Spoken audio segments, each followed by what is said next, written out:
Hi folks, welcome in 7 Rivers Racing here in KQEG TV. I'm Dan Diker. Different setting here this afternoon for the program as we are knee-deep in the Mississippi Thunder Car Show here in Sugar Loaf Ford in Winona. The 6th annual car show. My guest in the program is the owner and promoter of the Mississippi Thunder Speedway. Sits to my right, that would be Bob Timm, and my co-host this year is part of the D&D broadcasting team at MTS. And that would be Dan Bailey. Guys, thanks for coming on today. Thanks, Dan. Excited about the 2014 season at Mississippi Thunder Speedway and very excited to be included with the 7 Rivers Racing Show. Well, it was kind of a no-brainer last year. Bob and I talked, and I thought, well, I knew I was going to look for a different co-host this year. And you've done the Lacrosse Speedway. I'm at the Lacrosse Speedway. Now we're both here at the dirt track. Why not bring you on board and get some of your dirt slinging mentality here on the TV airwaves today? You know, talking about kicking things off, Bob, this is a very impressive turnout up here at Sugar Loaf Ford today. Yeah, I couldn't have asked for a better day or a better turnout. I think we've had this show for 6 years in a row now, and this is the biggest turnout we've seen so far. So I'm hoping this is a good sign as things to come for the 2014 season. Like Dan, you said 33 cars. 33 cars are checked in here this morning at Sugar Loaf Ford. We have cars from every division here. We have the A mods, we have B mods, we have the mini mods, we have 600 mods, we have super stocks here, we have street stocks here, we have Hornets here. So the neat thing about a setting like this is the fans can come and see the cars. Those individuals who maybe are not weekly fans get a chance to take a look at everything, kind of see what the whole racing game is all about. Very good turnout here today. And then you got to kind of wonder how many people come through here that are just race fans that bring their child, and their child's going, Dad, can I race one of those next year? This is where things like that start. Yeah, it certainly can't hurt. You see a lot of kids running around, and we got the little mini mods sitting around. We got kids crawling in and out of the race cars, so it's pretty cool. And that's the next generation of racers for sure in these little cars. So it's kind of neat to see. You know, 6 years now, you've had the racetrack. You and I talked on the radio program this week that the year number 5 hump was a big one for you. And you had told me yesterday you saw a lot of progression last year when it came to the car counts, when it came to the fans, the numbers of fans. It seems as though MTS is now here. Yeah, I think we've made a lot of progress, and I think obviously we started at a time that the economy was probably at rock bottom, and that's improved, and I think that's helped us as well. But I think the improvements to the track, I think the classes that we've brought on board and the growth we've seen in those classes has been newer, younger drivers. And so I think that sparks more interest rather than some of the guys that have been racing for 20 years. I mean, they have their fan base, but everybody likes to see somebody new break on the scene and have some success. And so, and then the more affordable classes that we're trying to incorporate, and I think it allows more people to participate in racing overall. People that maybe otherwise would stick to the stands or just come to the races occasionally are actually getting behind the wheel and starting to race. So it's kind of a neat thing. I think one of the big things that's important is one of those beginner divisions that we see down on the Lightning Speedway, the mini mod division. Bob mentioned to me that class is growing, which means the future of our sport is strong right now. Yeah, honestly, I mean that class this year could be potentially probably the second or third biggest class we have as far as car counts go, which gets me really excited. I mean, you're talking young kids, I mean 6 on up, getting into racing, parents coming to the racetrack, getting involved in racing, and I mean, from what we've seen in the first 5 years is that those kids don't stop when they get too old to race mini mods. They get into something else. They get into a big car and enter one of those entry-level big car classes. And so we have a lot of young kids racing now in the big car classes. And so when that class grows, I think it's a good sign of things to come. Every winter, promoters go to workshops. Promoters talk with other racetrack promoters. And different things happen. New things are brought on to racing programs. What are some of the new things we can expect at Mississippi Thunder this year? Well, I think we're bringing in Hornets, obviously, which we've talked about, and I think we're torn with the Hornet class a little bit. As I said, some of these classes have gotten really expensive, and we've seen the numbers start to drop off, and the more affordable classes have started to grow. And so I think it's a good indication that we need to make sure that we're bringing in affordable classes. And so with the Hornets, people are going to have a chance to see the Hornets this year. We've had a good response to bringing them in. I think we're going to have good fields. And when we have a good field of Hornets, it's an exciting class, And then the other thing is we've had a lot of movement within the classes. Drivers hopping from different classes. Right. And some of the young kids from our mini mods moving up to the big car classes. And so I think it's just a lot of times, you go through a year or two period where it's the same guys, same classes, same guys running up front. I think this year is going to be unique in that we have a lot of new drivers, new classes, and different guys are going to be running up front. So it should be an exciting season for the fans. And another thing is, we talked about this in the radio show as well, is holding down ticket prices. And Chuck's doing it at lacrosse, and you're doing it here, but you've got another thing that's hopefully going to bring in a younger crowd this year. Yeah, we always push ourselves off as a family, a cheap, entertaining night for the entire family. And to go along with that, now we've gone ahead and dropped the ticket pricing for students. 12 and under has always been free. Right. This year we decided to go ahead and let students in for free as well. And that's college students as well. So if you have a college ID, you don't have to pay to get in the races. And it goes along with the family theme, but also maybe kids that aren't introduced to racing at one time or another in their childhood.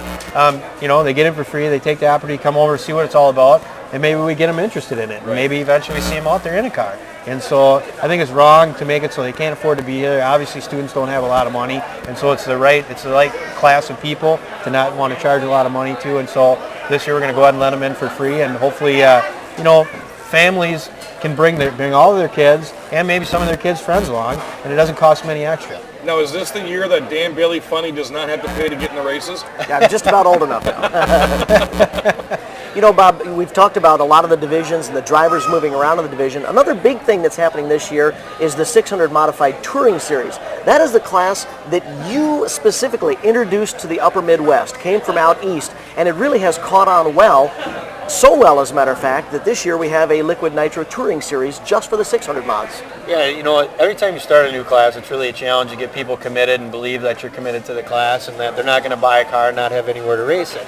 And also, you're asking a lot from somebody to buy a car that they can only race at one speedway, And that's the way it started out. I mean, we started racing with 4 cars. Now I think there's in the neighborhood of 40 of those cars up here in the Midwest, and we've spread now to 4 different tracks. And people like to have special events. So they like to be able to go to a bigger show and be kind of a featured class sometimes. So it's one of the things we work closely in the off-season with Kurt Lumen, one of the big proponents of the 600 mod class since we started running them. And we put together a series with Liquid Nitro as a sponsor and Excel Chassis, the builders of the cars, and put together a touring series for them that's going to travel to 4 different racetracks. We're pretty excited about that. We've seen a big increase in the number of cars in our area because of that. And don't let the small size fool you. They are fast. We clocked one of them last year, a matter of fact, doing 88, which was on a night that was actually faster than what the A-mods were doing. And it is the bigger that class gets, the more you and I are going to be prone to lose our voices because they are so exciting to watch. And I would really watch for the numbers to really grow on that. And of course, if you ever want more information on those, contact Kurt Lumen, contact Bob Timm. They'll give you the schematics of what it would cost, what the motors are like, what you would run for tires, and they'll get you set up right off the bat. Matter of fact, are we going to have the Rent Me 600 mod back this year? Absolutely. It'll be here again for 2014. All I got to do is contact the racetrack. If you want to rent one for that night, you even have to be a race car driver. Contact the track and go out there and rent one of the 600 mods. It's Bob Timm, the promoter and owner of the Mississippi Thunder Speedway. If you ever have a question, you can contact him. And, he drives an A-mod too, so he'll maybe give you some tips on how to wheel it around the dirt. When we come back, more from the 6th annual Mississippi Thunder Speedway Car Show on KQEG TV. Get ready for the Thunder! The Mississippi Thunder Speedway. Your Friday night racing destination. Every Friday night. Super stocks, modified, 600 mods. pure stocks, street stocks, B-mods. It's racing excitement, dirt track style. Tickets $12 for adults, $10 for seniors. Students free with an ID. And this year, kids 17 and under free with an adult admission. Friday night racing starts at 7. Bring on the Thunder! Dirt track style at the Mississippi Thunder Speedway. Highway 35 just north of Fountain City.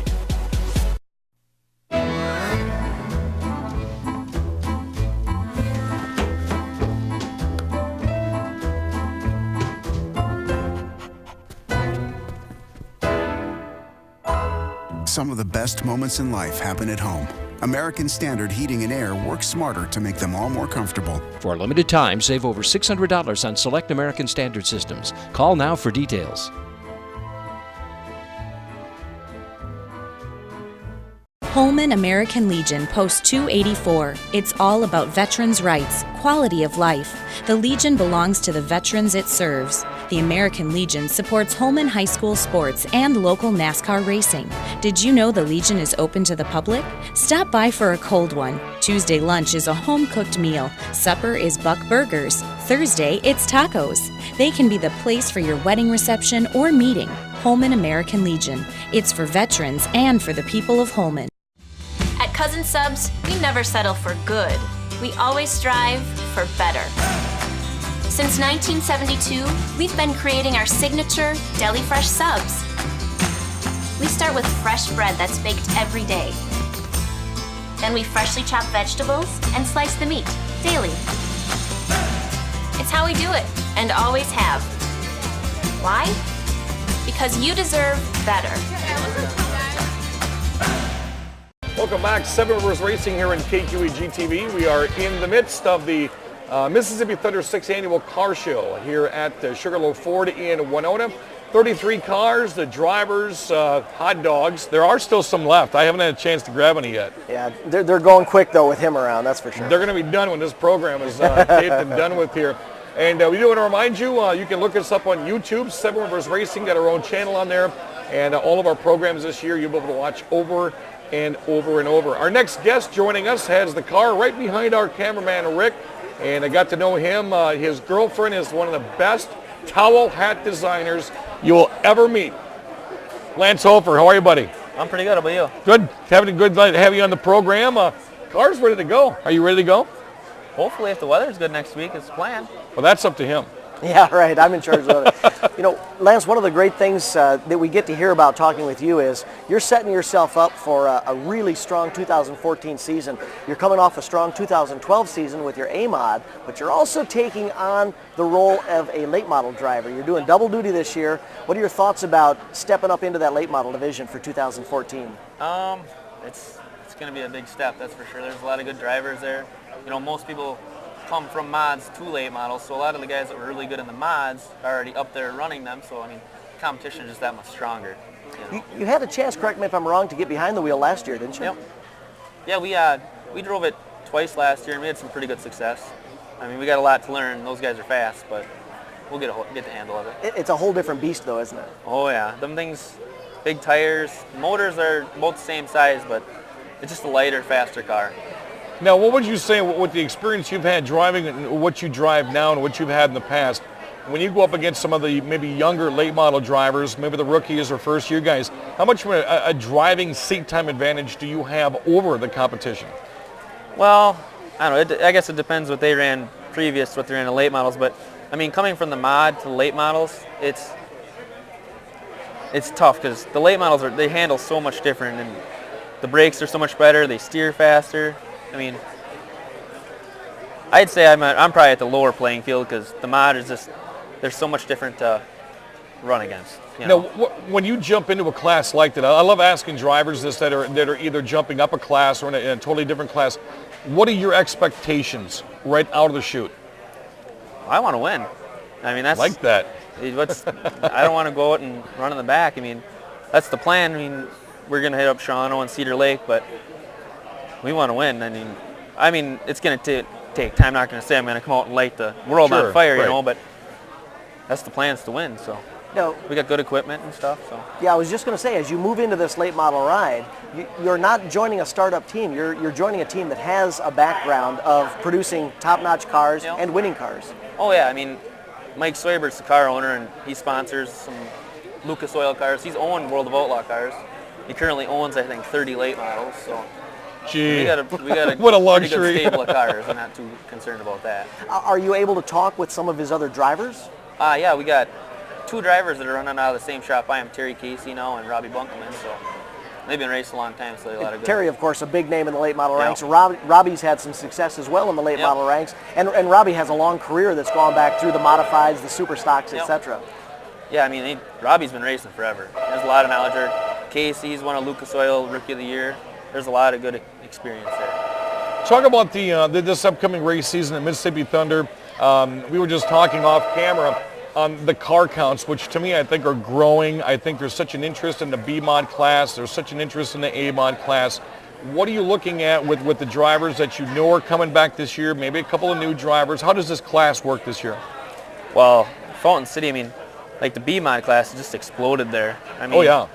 I bet they'll have 30-plus cars per night. You know, most of the cars this car show are B-Mods. And there's a couple more A-Mod drivers. Now they're adding the Hornet class, which I think will be a big hit. And since Bob took over the Speedway, I think he's been growing it ever since he started. And that was going to be my next question. I mean, you've seen the evolvement of the past 6 years of MTS. I've only seen it the past 4, announcing with you up there.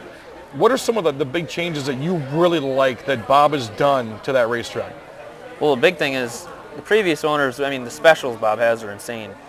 Nobody could ever fees before Bob took over the Speedway a 10,000 win modified race or 10,000 win B mod race. That just wasn't heard of. And then Bob came and he got the sponsors and he got the people that are behind him, to put on shows like that. And the pay is incredible. He can't.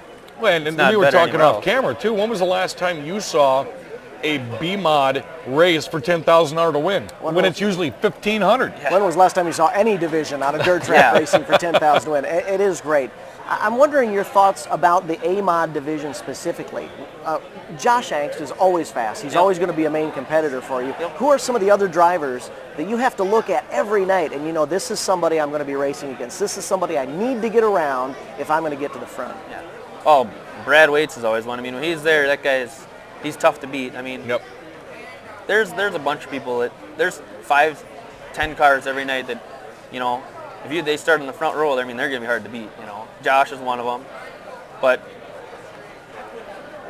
Waits is tough. There's 5 or 10 cars that on any given night could be sitting in victory lane. I'm curious. In a lot of one of the things we like about dirt track racing is the community. You drivers, pit crew members, hang out together, talk a lot with each other. But in the A-Mod division, the premier division at the track, is it as open as the other divisions? Are the other guys willing to share some setup information, or are you starting to get to that point where guys are holding on to their secrets and they don't want to share with you what they've done that made them fast? Well, I suppose there's some mind games. Everybody's hanging banners on their cars and stuff.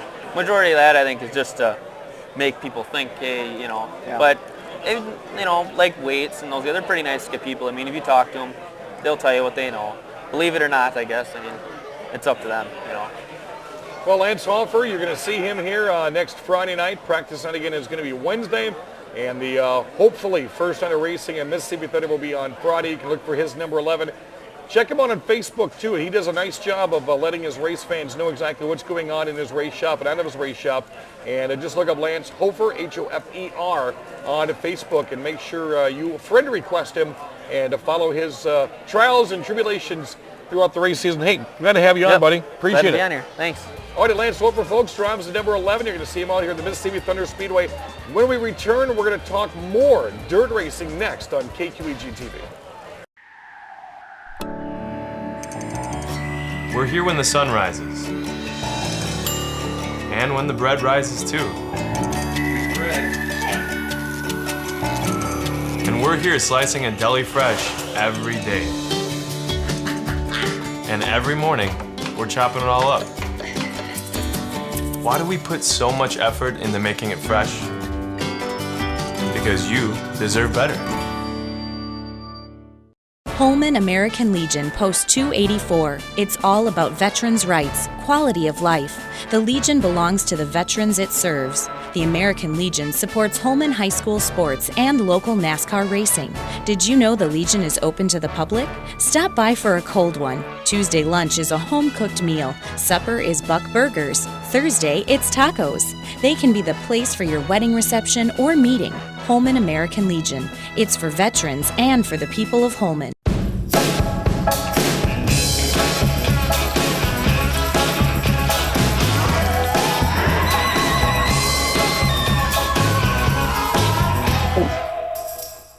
Some of the best moments in life happen at home. American Standard Heating and Air works smarter to make them all more comfortable. For a limited time, save over $600 on select American Standard systems. Call now for details.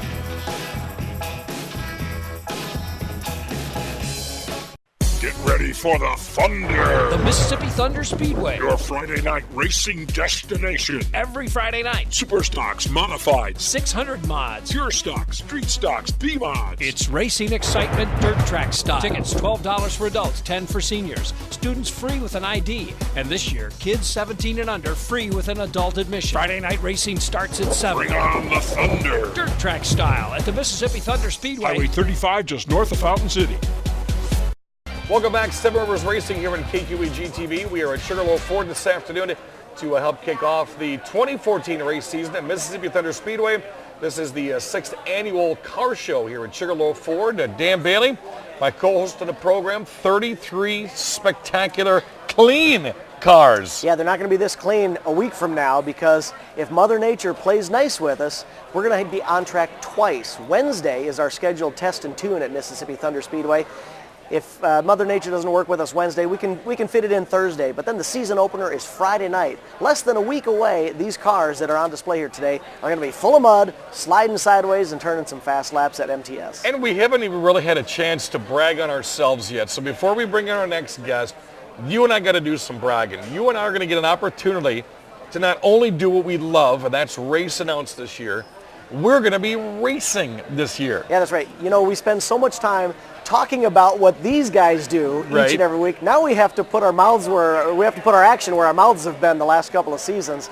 It was so great that John was able to put together a Hornet for us to have a little fun with. Yep. The Hornets will be at Mississippi Thunder Speedway 4 times this year. Dan and I are going to do a tag team. He'll drive it one week, I'll drive it the next week, he'll drive it the third week, I'll drive it the fourth week. We're going to have some fun and see if we don't embarrass ourselves too much. Now, and John's off camera, Midwest Poker League Flyers. Yes. It's the Midwest Poker League Flyers. So we've got about 20 to 25 Hornet commitments this year at the track. John Ranke's off camera here. He's built up our announcer bouncer, the 77. And you and I need to get some track time in Wednesday because I haven't been behind the wheel of a race car since 2004. Yeah, my last time behind the wheel of a race car, 94. But you race dirt bikes, so you're used to some speed in front of you. Well, okay, maybe a little. If you're wondering why I'm carrying the hot dog package, they run out of hot dogs here. How this happens, I don't know. So this is what I'm left with. I'm very disappointed. Knowing that Diker was on set, they should have set about 20 of them aside just for you. Should have my own cooker down here or something. But next guest in the program, I really got to know this guy last year, not for who he is or what class he drives, but what he stood for last year. He raced for autism awareness, which I thought was simply fantastic. You don't really see a lot of guys that go out of their way to race besides their racing program. And Nick Fryan drove the 34 last year for autism awareness. Nick, thanks for joining us in the program, buddy. Thank you. Thanks for having me. First and foremost, and again, I really meant that when you first got me on Facebook and we got to introduce ourselves of who I was and who you were, you wanted me to help you promote this to raise money because all the money he raised last year went to autism awareness. Where did that idea come from? Because you've been doing this as long as I have. You don't see that every single racetrack and every single day. That's right. Yeah, well, the year before, my son who has just turned 11 today, so happy birthday, Dawson. He was diagnosed with autism, and I'm like, what way could I help, know more about autism? And I got online and did some research, and I'm like, hey, maybe I'll try to raise some more money for more stuff for autism, and that's what I did last year. And this year we're going to do the same thing, but last year we had the whole car all decked out in puzzle pieces for autism. This year we're scaling it back a little bit, and it's going to be on the car yet, but it's not going to be the whole car. And now, when you talk about things like that, NASCAR, you see it, IMCA, you see it, World of Outlaws, you see it. You see a lot of guys that drive for that, but to do that on a very local level, I really thought was just fantastic. And you and I talked about that several times last year. We did, and it was so nice to see Nick and his whole crew stepping forward to assist in that raising of awareness. What was the response, Nick, from race fans or other folks in the pits? Everybody, I got a lot of positive out of the whole thing, and I think we raised about 600 or 700 last year. That's good. That's great. And this year, hopefully, we can do that again. Are you going to do it with the puzzle pieces again? Yeah. Last year they allowed people to sign a puzzle piece, put it right on the car, so they really felt like part of the race team. Are you going to do the same sort of scenario this year? Yeah, probably, and it'll be on the deck anywhere people want to put it on the deck again this year. This year is going to be total different for me, is all my years of racing since '98, the Vise ran the number 34 car. Well, this year we're going to a whole different scheme. My dad when my dad used to race way back when, he ran the number 88 car, so this year we're switching it up and going with the blue car with number 88. So See, look at this. Just when I start getting these guys their numbers memorized, They go and change them on they you. go and change them on me. yeah. We've seen some mock-ups of the wrap that you're going to use this year. Tell us about who designed that, because it really looks sharp. Yeah, Jiggy Signs out of Menominee, Wisconsin. He came up with everything, and actually this week we're getting it on the car, and I'll be posting pictures left and right. So I'm pretty excited. Jiggy did all the design, and I approved it, and I have my kids' names in the numbers. My 2 kids, I'm putting their names right on the side, right in the numbers. I got that idea from seeing it on Jeff Brower's Super Stock.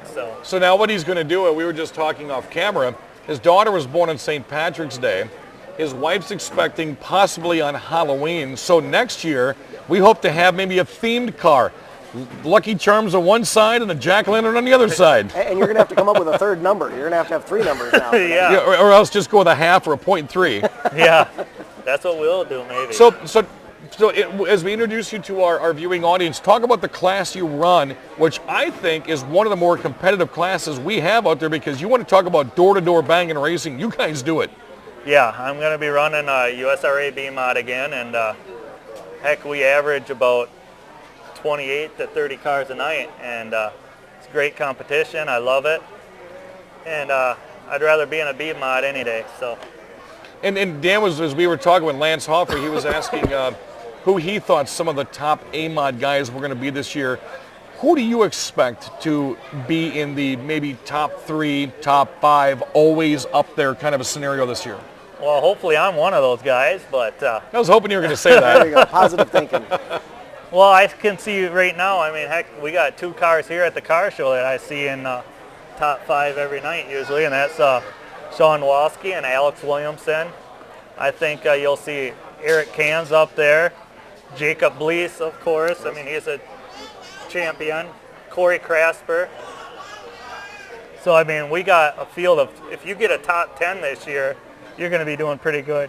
One of the things I like about this B-Mod division is it's very competitive. You will have those drivers who are always good, who are always running up front, but it's the sort of division where it allows some drivers who may spend a lot of the season maybe mid-pack, they can very easily make their way up to the front. So it's very common to see some new winners, and we've or seen some new that. guys in the top 5. And I'll pick out the emergence of Alex Williamson. Look back at him 2 years ago, and he was one of those that maybe would run up front, but just wasn't settling in last year. It was like it was almost expected every single night that he was going to be in the top 5. Now, I know you had some problems last year, but when I talked to these guys here and I mentioned your name, they're like, yeah, there's no reason he can't be in the top 10 every single night. And that is a huge challenge when you've got 28 cars. Oh, yeah, exactly. And like I said, those names that I just threw out there, I mean, heck, I'm missing some more yet. I mean, like Ben Anderson, if he runs, I don't know if he's running every week. I mean, he's a top 5 car, too. Well, Nick Fryan, our guest in the program, he had the 34 last year. This year, he'll be driving the B-Mod number 88, and I can't wait to see what the schematic looks like on the side of his car. I want to appreciate you for coming in. Thanks for your autism awareness. I thought that was really cool. And check him out on Facebook if you want more information on autism awareness. I'm sure Nick would share with you what he has. More to come next on the Seven Rivers Race Report here on KQEG TV.